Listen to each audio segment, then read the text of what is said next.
बिस्मिल्लाहिर्रहमानिर्रहीम। अनगिनत दुरूद व सलाम नबी आखिर ज़मां मोहम्मद मुस्तफ़ा सल्लल्लाहु अलैहि वसल्लम और उनकी आल पर। पावर कॉरिडोर सीरीज की नई वीडियो के साथ शहजाद अनवर फारूकी एक मरतबा फिर आपकी खिदमत में हाजिर है। और जिन दोस्तों ने अभी तक हमारे इस चैनल को सब्सक्राइब नहीं किया, उनसे गुजारिश ये है कि वो इस चैनल को सब्सक्राइब कर लें, और लाइक करना चाहें तो बेशक लाइक करें। सब्सक्राइब करने के बाद दोस्तों को शेयर भी करें, और अपने कमेंट्स के जरिए हमें अपनी आरा से भी आगाह करते रहें। आज हम बात करने जा रहे हैं जस्टिस काजी फाइज ईसा में जो एक नया ड्रामाई मोड़ आया, और जिसके तहत आज बेगम जस्टिस काजी फाइज ईसा ने अपनी मनी ट्रेल जो है वो हुकूमत के सामने वीडियो लिंक के जरिए रखी। उसका अहवाल जानते हैं। हमारे साथ इस वक्त सुप्रीम कोर्ट ऑफ पाकिस्तान के हवाले से कवरेज करने वाले एक सीनियर जर्नलिस्ट मौजूद हैं। हसन अयूब हमारे साथ मौजूद हैं, जो कि ARY को रिप्रेजेंट करते हैं। वेलकम हसन अयूब, कैसे हैं आप? खैरियत से हैं? सर अल्लाह का शुक्र, आप सुनाए खैरियत से हैं? अस्सलाम जी वालेकुम आपके तमाम अल्हम्दुलिल्लाह। व्यूअर्स को भी। अच्छा हसन अयूब, आज क्या रहा अदालत का माहौल? और ये कल जब बात हो रही थी कि वीडियो लिंक के जरिए बयान ले लें, तो उस वक्त जजेस ने तो उस तरह से कहा था कि आप रिटर्न दे दें, लेकिन आज फिर जी वीडियो पे बात हो गई। ये सब कुछ कैसे हुआ, जरा हमारे लोगों को बताइए। अच्छा फारूकी भाई, कल जब इख्तिताम हो रही थी ना समात, तो एंड पर जस्टिस उमर अता बंदियाल जो कि सरबराह हैं बेंच के, उन्होंने कहा था कि हम कल इससे मुतल्लिक फैसला करेंगे। और फैसला करने जब उन्होंने आज वो आए तो उन्होंने फैसला भी कर दिया। आते साथ उन्होंने सुनाया कि हम इंतजाम करवा रहे हैं वीडियो लिंक के, और बजरिया वीडियो लिंक हम उनसे जो है वो बयान देंगे। अब देखें, जिस तरह 164 का स्टेटमेंट होता है ना नॉर्मल कोर्ट्स में, हम्म। ये जो कोर्ट ऑफ पाकिस्तान में इस तरह यहाँ पर स्टेटमेंट्स रिकॉर्ड नहीं होती। यहाँ पर सिर्फ एक अदालत ने देखना है कि क्या इंसाफ हो रहा है। कानून के तकाजे पूरे करने के लिए अगर रिक्वायर्ड है तो अदालत की मर्जी है, वो किसी को भी बुला के सुन सकती है।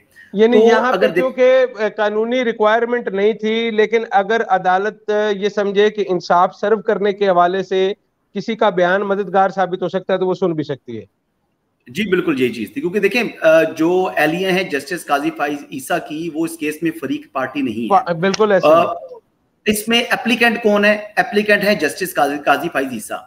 और रिस्पोंडेंट कौन है? फेडरल गवर्नमेंट है, प्रेसिडेंट पाकिस्तान है, प्राइम मिनिस्टर है, फरूक नसीम है, शहजाद अकबर है, एंड सो ऑन। इसमें जो आज बुनियादी चीज सामने आई, क्योंकि जो वफाक के वकील थे फरूक नसीम, वो डे फर्स्ट से कह रहे थे कि रसीदें दिखा दें, आप मनी ट्रेल दे दें तो हमारा केस खत्म है। तो क्लैरिफाई करने के लिए एक किस्म से जो उनकी एहलियां हैं वो आई हैं, क्योंकि उन्होंने बताया कि मैंने जस्टिस काजी फाइज ईसा को मुतअद्दिद मरतबा कहा कि मैं इस मामले पे बात करना चाहती हूँ, लेकिन उन्होंने मुझे इस बात के लिए परमिट नहीं किया। तो ये बुनियादी चीज थी, और इसमें जो उनको आज उनका बयान जो है स्टेटमेंट उन्होंने लिया। जी उसके बाद मुझे ये बताइए कि इस बयान के बाद जो बेंच के जो मोअज़्ज़ज़ जज साहिबान थे, उनका क्या कहना था, और ओवरऑल कमरा अदालत का क्या माहौल था, लोगों पे उसका क्या असर हुआ?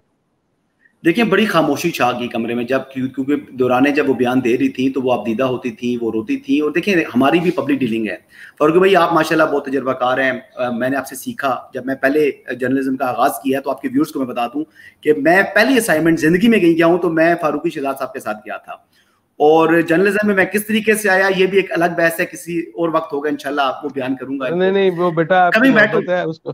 कमिंग बैक टू बेसिकली जो आपका सवाल है कि बिल्कुल खामोशी थी, पिन ड्रॉप साइलेंस था। जजेस ने बड़ी पेशेंस के साथ हियरिंग दी।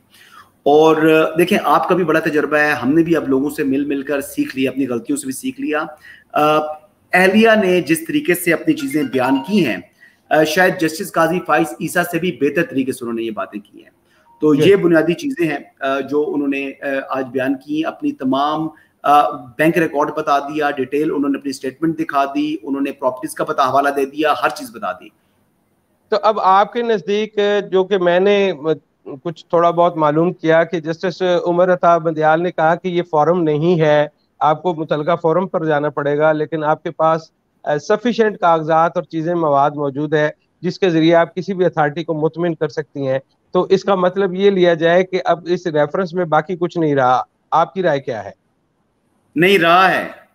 अब गलत रेफरेंस बनाने का जो बोझ है, जो कॉन्सिक्वेंसेस हैं, वो किसने बर्दाश्त ओके। करने हैं? मैं यानी आपसे इजाजत चाहूंगा, लेकिन मैं आपको एक बात दूंगा कि मैं जो एक अल्फाज अदा करना चाहता हूँ, ARU इन्नल्लाहि व इन्नल्लाहि राजिऊन, यानी साफ अल्फाज एसेट में। रिकवरी यूनिट जो है वो फारिग हो जाएगा, शहजाद अकबर साहब को इसका बोझ उठाना पड़ेगा, उनको सजा भी हो सकती है, उनको ओहदे से फारिग भी किया जा सकता है, और अगर इसके कोई लीगल कॉन्सिक्वेंसेज हैं तो वो भी शहजाद अकबर साहब को उठाने होंगे। एग्जैक्टली ये बोझ उठाना पड़ेगा और इसको एज इट इज वो छोड़ेंगे नहीं। ये चीज आपको पता है, माशाल्लाह तजुर्बा आपका ज्यादा है। जजों की जासूसी का मामला इस तरह से अनहर्ड नहीं छोड़ा जा सकता, इस पर यकीनन अदालत जो है वो अपना फैसला सुनाएगी। तो अब इसकी नेक्स्ट हियरिंग कब होगी? कल है जी, कल एक्सपेक्टेड है, शॉर्ट ऑर्डर आ जाएगा इंशाल्लाह, कल शॉर्ट ऑर्डर आ जाएगा। चलिए बहुत शुक्रिया, अपना बहुत सारा ख्याल रखिएगा हसन अय्यूब, और जिस तरह का माहौल चल रहा है आपके इल्म में है, अपना एहतियात कीजिएगा, और जिस तरह से सोशल डिस्टेंसिंग की बात होती है उसको खुद भी फैलाइएगा और खुद भी उसके हवाले से एहतियाती तदाबीर लीजिएगा। बहुत शुक्रिया आपका हसन अय्यूब, इंशाल्लाह फिर आपसे बात होगी। थैंक यू इंशाल्लाह। हेलो।